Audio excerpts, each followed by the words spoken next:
हैं। और आप बिल्कुल ठीक कह रहे हैं कि माहौल ऐसा बन गया कि ये हो गया वो हो गया। प्रेम शुक्ला जवाब दीजिए आप। आज शिवराज सिंह चौहान ने प्रेस कॉन्फ्रेंस की, कहां कितनी चर्चा कौन कर रहा है, मैंने सुनी। देखिए प्रेम शुक्ला, फिर तहसीन भाई आ रहा हूं। देखिए आदरणीय कृषि मंत्री जी और आदरणीय वाणिज्य मंत्री जी, आदरणीय कृषि मंत्री शिवराज सिंह चौहान जी, आदरणीय वाणिज्य मंत्री श्रीमान पीयूष गोयल जी, दोनों को सुन भी अगर ले विपक्ष ठीक से, तो वो जो भ्रम फैलाने का, जो सोरोस कंपनी से सुपारी लेकर धंधा फाने हुए है, वो बंद कर देगी।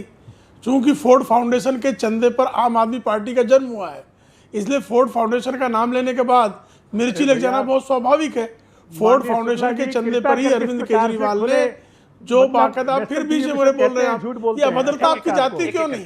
मैं आपको सुन रहा था ना, आपके बीच में नहीं, मैं आपको धैर्य से सुन रहा था ना जनाब। आपके बीच में नहीं बोले सोमनाथ जी, आप काहे जो है बीच में बोलने लगते हैं। आप बोले। फोर्ड फाउंडेशन के चंदे पर अरविंद केजरीवाल ने बाकायदा अपना राजनीतिक जन्म लिया हुआ है, इस तथ्य से कोई इंकार ही नहीं कर सकता। तो जो फोर्ड फाउंडेशन के चंदे पर जन्मा रहा हो, जब फोर्ड फाउंडेशन की गतिविधियां भारत द्रोह विरोधी हैं, या हमारे आदरणीय सांसद कहते हैं, तो फोर्ड फाउंडेशन के चंदेबाजों को पीड़ा होनी ही है। और वो जो है सत्य को झुटलाने के लिए असत्य का पर्दा जो है लगातार फैलाने का प्रयास करते हैं। भाई आदरणीय वाणिज्य मंत्री जी ने स्पष्टता से आज कहा, और आदरणीय कृषि मंत्री जी ने भी कहा कि 45% भारतीय गुड्स जो हैं वो अमेरिका के बाजार में 0% टैरिफ पर पहुंचेंगे। 45% गुड्स, और उसमें एग्रीकल्चर सेक्टर का के भी बहुत सारे हमारे उत्पाद जो हैं, वो जो 50% टैरिफ थी उससे 0% टैरिफ पर पहुंच जाएंगे। लेकिन इस सत्य को लगातार नकारने का कुकर्म जो है, वो श्री सोमनाथ भारती समेत फोर्ड फाउंडेशन के चंदे पर जिनका जन्म हुआ है, मैं नहीं मानता ये प्रेम शुक्ला, लेकिन आप अपनी बात सही तरीके से जनता तक नहीं पहुंचा पा रहे। इसका ठीकरा उनके झूठ पहुंचाने की कैपेसिटी पर थोड़ी ना आप नहीं, मैं बता रहा हूं ना, ये चीज है जो नहीं, जैसे आज कई अमेरिकी कृषि उत्पाद भारतीय बाजार में प्रवेश नहीं कर पाएंगे। उन्होंने बताया अनाज, आटा, गेहूं, मक्का, चावल, बाजरा, आलू, प्याज, मटर, बीन्स, खीरा, मशरूम, ये भारतीय बाजार में आ ही नहीं पाएंगे, कोई नहीं आ पाएंगे। हमारे किसान का अहित हो ऐसी कोई वस्तु नहीं आ पाएगी। चलिए, हमारे भारतीय किसान का अहित हो ऐसा कोई अमेरिकी उत्पाद भारत के बाजार में प्रवेश नहीं कर पाएगा।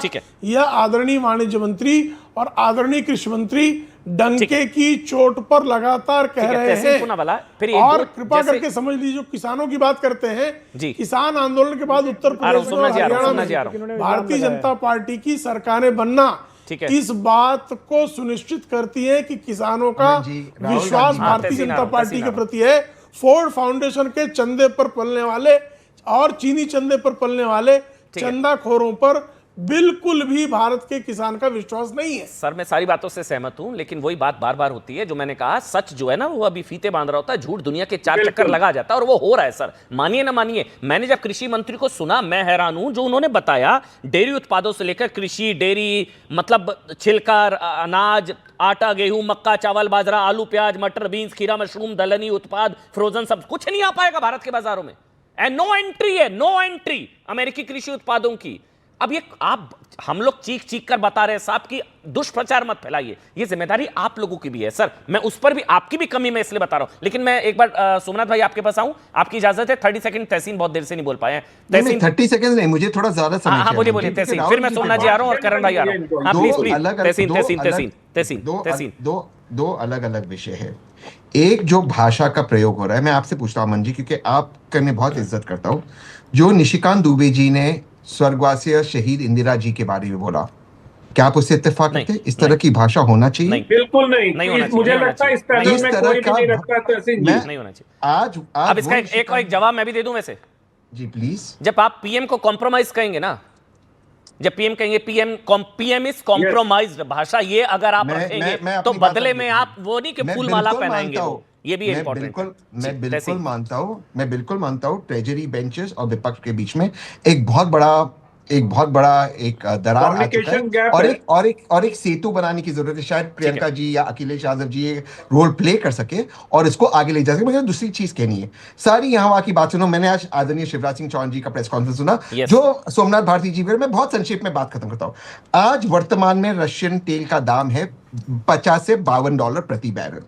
जब हम 2 मिलियन बैरल प्रतिदिन खरीद रहे थे तब था 55 से $56 प्रति बैरल, और अंतरराष्ट्रीय कच्चे तेल का दाम है आज $65 प्रति बैरल। तो आज जो सोमनाथ भारती जी ने बताया कम हुआ है 2 मिलियन से लेके 600, जबकि हमें फायदा है सस्ते में लेने के। हाँ या ना प्रेम शुक्ला जी, हम क्यों नहीं ले रहे और कब लेना शुरू करेंगे? यहां वहां की बातें मत कीजिए। ये सवाल है, बिल्कुल सवाल वाजिब, बिल्कुल सवाल वाजिब है। सोमनाथ भारती जी आप बोलिए। और ये सरकार ने बोला भी है जहां से सस्ता वहां से खरीदेंगे, सिंपल बात, जहां से सस्ता वहां से खरीदेंगे। आदरणीय अमन जी मुझे अवसर दे तो मैं उत्तर देता हूं। मैं बहुत अच्छा प्रश्न, मैं उत्तर देना चाहूंगा। 20 second sir please. Somnath Bharti आदरणीय विदेश सचिव विक्रम मिश्री जी ने स्पष्टता से ये कहा है जी, आदरणीय विदेश सचिव विक्रम मिश्री जी ने स्पष्टता से कहा है कि हमको जहां से सस्ता और गुणवत्तापूर्ण सोमनाथ भारती बिल्कुल ठीक, तेल क्लियर मिलेगा है, हम वो खरीदेंगे। और यूक्रेन के वॉर के समय वो सस्ता दे रहा था, तब हम खरीद रहे थे, जहां से सस्ता मिलेगा वहां से खरीदेंगे, बात खत्म हो गई। पहले आप सोमनाथ भारती जल्दी से, सोमनाथ भारती कोशिश करेगा 40 सेकंड्स में सर, फिर मैं करण आपके पास और आनंद विजय जी आपके पास आऊंगा। 40 सेकंड सोमनाथ भारती। अजीज भाई धन्यवाद जी सर। मैं कह रहा हूं माननीय प्रेम शुक्ला जी, आपने फोर फाउंडेशन से हमने पैसा लिया, आपने ये बात कही नेशनल चैनल पे, क्योंकि अमन जी का शो बहुत पॉपुलर है, बहुत दुनिया देखती है। आप 11 साल से सेंटर में हैं, क्या कोई भी जांच आपने कराई इसके ऊपर, हाँ या ना?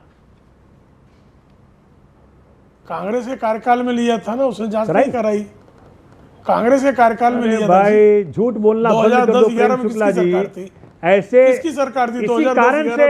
इसी कारण से आप लोगों 2010-11 में किसकी सरकार थी? कुछ रूल जरूर बग जाते हो। 2010-11 क्रेडिबिलिटी और केजरीवाल साल से मानने सेंटर है, ये विरोधाभासी शब्द है। रुकिए क्रेडिबिलिटी और केजरीवाल विरोधाभासी शब्द नहीं। पहले करण फिर अनंत विजय, पहले करण फिर अनंत विजय, करण पहले करण ये चोक उल्टा पड़ गया, ये ग्रिप और हाँ बोलिए। आज अमन जी हाँ बोलिए। एक रिपोर्ट पढ़ी होगी आपने, 94,000 सरकारी स्कूल बंद कर दिए गए पिछले 10 साल में। ये चिंता का विषय नहीं है, इस पे कब चर्चा होगी? अमन जी आपको होनी चाहिए ना, वही प्रॉब्लम है ना, राहुल एजेंडा पंचर कर देते हैं। ह्यूमन कैपिटल है। अब करण आप बोलिए, फिर मैं आपके पास आऊंगा। राहुल जी के नाम पे करण नहीं, देखिए अमन जी, इन्होंने एक बात बोली, तहसीन जी ने भी, कि बहुत खाई है दोनों के बीच में। ये खाई किसने बढ़ाई है? कभी अदानी का, हिंडनबर्ग का रिपोर्ट का मुद्दा लेकर के पार्लियामेंट को स्थगित कर देना, हो हल्ला करना, कभी कुछ नहीं तो पेगासस का मुद्दा उठा लेना, ये कौन करता है? कभी कोविड के टाइम पे वैक्सीन का मुद्दा उठा लेना, हर बार एक मुद्दा लेकर बहस को कौन डिरेल करता है? राहुल गांधी करते हैं ना। तो फिर ये रिस्पॉन्सिबिलिटी तो आज राहुल गांधी के ऊपर। 10 सेकंड आनंद जी, राहुल पर खतरा, बीजेपी के लिए खतरा। सोमनाथ जी को ये ध्यान रखना चाहिए कि वोट फाउंडेशन चंदा लेना कोई गैरकानूनी थोड़ी है सर, जो आपकी जांच होगी। आप कैसी बात करते हैं? फाउंडेशन यानी चलिए ठीक है, चंदा लेकर तो संगठन आपका स्पीकर ऑन हो गया सर गलती से, इसलिए आवाज इको कर रही है। आपका स्पीकर ऑन, छोटा सा ब्रेक, तुरंत हाजिर होंगे। बहुत बहुत शुक्रिया आप सबका, छोटा सा ब्रेक।